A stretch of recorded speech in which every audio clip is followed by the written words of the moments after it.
Pope Francis అస్తమయంతో 130 కోట్ల మంది క్యాథలికులను ప్రాతినిధ్యం వహించే వాటికన్ చర్చికి తదుపరి అధిపతి ఎవరన్న దానిపై ఆసక్తి నెలకొంది. ప్రస్తుతం ఉన్న కార్డినల్లో ఒకరు ఆ పదవిని చేపడతారు. ఇందుకోసం శతాబ్దాలుగా అనుసరిస్తున్న రహస్య ఓటింగ్ విధానంలోనే కార్డినల్లు కొత్త పోప్ ను ఎన్నుకోనున్నారు. అసలు పోప్ ఎన్నిక ఎలా జరుగుతోంది, ఎవరెవరు ఓటింగ్ లో పాల్గొంటారు లాంటి ఇంట్రెస్టింగ్ విషయాలు ఇప్పుడు తెలుసుకుందాం. బాప్టిజం అనుసరించే పురుష కాథలిక్ పోప్ గా ఎన్నికవుతారు. 1378 నుంచి కార్డినల్లో ఒకరినే పోప్ గా ఎన్నుకుంటున్నారు. అయితే పోప్ గా ఎన్నికయ్యే వ్యక్తి 2/3 మెజారిటీ సాధించాల్సి ఉంటుంది. పోప్ సంతాప దినాల అనంతరం కార్డినల్ సమావేశం జరుగుతోంది. కొత్త పోప్ ను 80 ఏళ్లలోపు వయసున్న కార్డినల్లు ఎన్నుకుంటారు. నిబంధనల ప్రకారం వారిలోనూ 120 మందికే ఓటు హక్కు ఉంటుంది.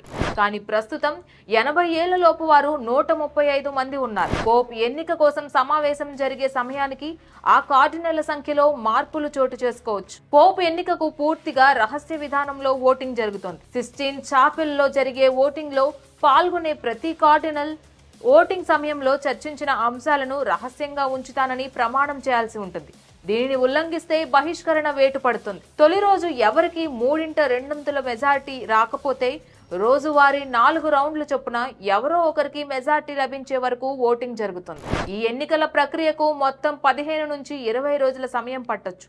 కాకపోతే పోప్ జాన్ పాల్ II ఈ విధానంలో స్వల్ప మార్పు చేసినట్లు చెప్తారు. తొలి రోజు ఎన్నికల్లోనే 3/2 మెజారిటీ అవసరం. అదే 10 నుంచి 12 రోజుల వరకు మెజారిటీ రాకపోతే సాధారణ మెజారిటీని పరిగణలోకి తీసుకోవాలి అని ఆయన సూచించారు. ఎన్నికల్లో ఎవరూ విజయం సాధించకపోతే బ్యాలెట్ పత్రాలను నల్లటి పొగను విడుదల చేసే ప్రత్యేక రసాయనాలతో కాల్చేస్తారు. అలా కాకుండా తెల్లటి పొగ వెలువడితే పోప్ ఎన్నికైనట్లు సంకేతం. బయట ఉన్న వారికి ఎన్నిక ఫలితం తెలియజేయడం కోసం ఈ విధానం వినియోగిస్తారు. చూశారు కదా, పోప్ ఎన్నికలు ఎంత ఆసక్తికరంగా జరుగుతాయో. ఇలాంటి ఆసక్తికర విషయాల కోసం పొలిటికోస్ ఛానల్ సబ్స్క్రైబ్ చేసుకోండి. మరి Please subscribe to the channel and download the Politicos app from the links in the description.